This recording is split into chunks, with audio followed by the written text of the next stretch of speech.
Welcome to our channel. Today we how to scale online courses with edX detailed guide step by step clearly. Research your target audience to understand their needs and preferences. Identify the specific skills or knowledge gaps your course will address. Develop a comprehensive course outline that includes key topics and subtopics. Create engaging and informative content that aligns with your outline. Choose the right format for your course materials, such as videos, quizzes, or readings.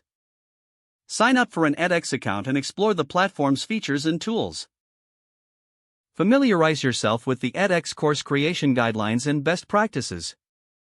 Start building your course on the edX platform using their Course Builder tool. Upload your course materials, ensuring they are high quality and well organized. Incorporate interactive elements such as discussion forums and peer reviews. Design assessments that effectively measure learners' understanding of the material. Set a timeline for your course, including start and end dates. Implement a marketing strategy to promote your online course effectively. Utilize social media, email newsletters, and partnerships to reach your target audience. Engage with students throughout the course by answering questions and providing feedback. Collect feedback from learners to improve the course content and delivery. Analyze course performance metrics to evaluate success and areas for growth. Make necessary adjustments based on feedback and performance data. Explore opportunities for scaling, such as offering additional courses or certifications. Stay updated on industry trends to continually enhance your course offerings. If the page does not load, refresh the browser or try again in a private or incognito window.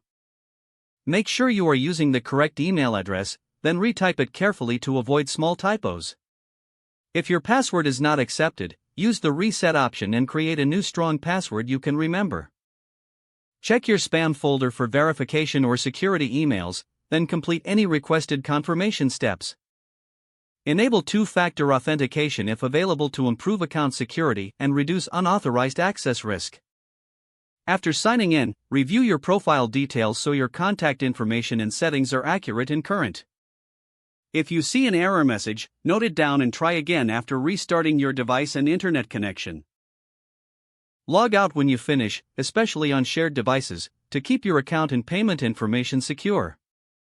Don't forget to like this video and subscribe to our channel for more step-by-step tech guides.